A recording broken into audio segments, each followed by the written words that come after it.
That's not uncommon. I'll tell you what, when you've been married for 5, 6 years or 5, 6 decades, it just happens because love is like anything. It has to be maintained. It's going to deteriorate if you don't pay attention to it. And when it comes to romance and intimacy, there's so many things that try and wreck our romance. And so we think that the best way is kind of work through a 4-part recipe. A recipe.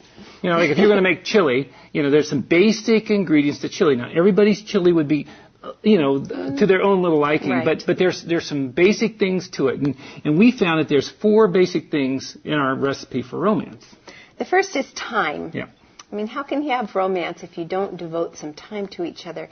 Heart connection takes time, so make sure that you're spending some quality time with one another, just talking, doing things you enjoy, investing in one another. And tenderness. Tenderness is that way to say I love you, a dozen times a day without even saying a word. Yeah, being kind to each other, respecting each other, appreciating each other, vocalizing to each other the things that you notice about each other and how hard each person's working and contributing to the life that you're trying to make and the kids you're trying to raise, things like that.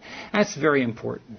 And then the third ingredient is tenacity because, married life is not always fun. You've got to hang in there. And a lot of times when you go through hard times together, you come out the other side much more connected, much more in love with one another. Yeah, and that's about resolving conflict, making sure that you're setting united goals for the future, making sure you're on the same page about the kids or the grandkids, the work demands, the goals of your finance. All those things helps you stay tenacious about it because this has got to be a priority of your married life.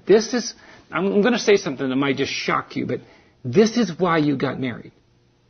Sex and intimacy is why people get married. Because when you stop and think about all the other things that come with marriage, you really don't need to be married to have those things. I mean, obviously the kids are a part of the sex or a result of the sex. But assuming that that's part of the sexual side, every other thing, you don't have to be married for that. And so this was the unique thing. And you want to keep it precious and fun and exciting. So we have... The fourth ingredient it has to be a T, doesn't it? Temperature. Yeah. You have to have a way of turning up the heat every once in a while in your relationship. Well, there's some things you can do for that. First of all, you might want to reclaim your bedroom for sex. Take down the ironing board and maybe get rid of that pile of clothes in the corner that has its own website.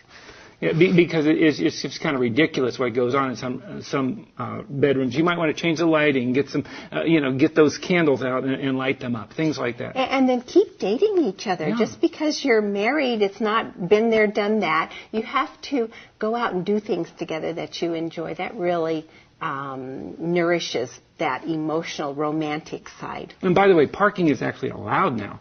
Your parents won't be upset. You're actually married. You can do it. But that's another thing you can do. And then you got to get rid of the distractions that I think can undermine a lot of the sexual life in a married couple. The kids are distractions. You can't get rid of them, but you do want to kind of manage them a little bit better so you have some time alone from them or get them to bed a little bit earlier, things like that. The TV. The computer. You might have to take a 12-step program for the remote control. Those are all distractions that can keep you from the romantic side of your relationship.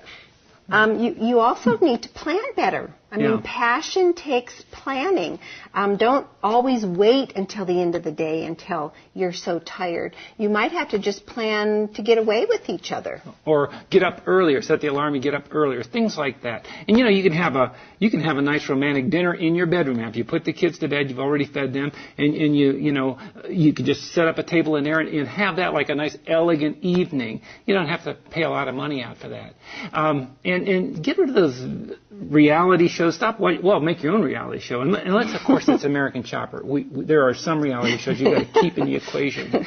But those are just some of the things. But probably the number one thing is, give yourself permission to be sensual. Women, give yourself permission to be sensual for your husband. There's nothing wrong with that. In fact, it's encouraged. Light some of those candles.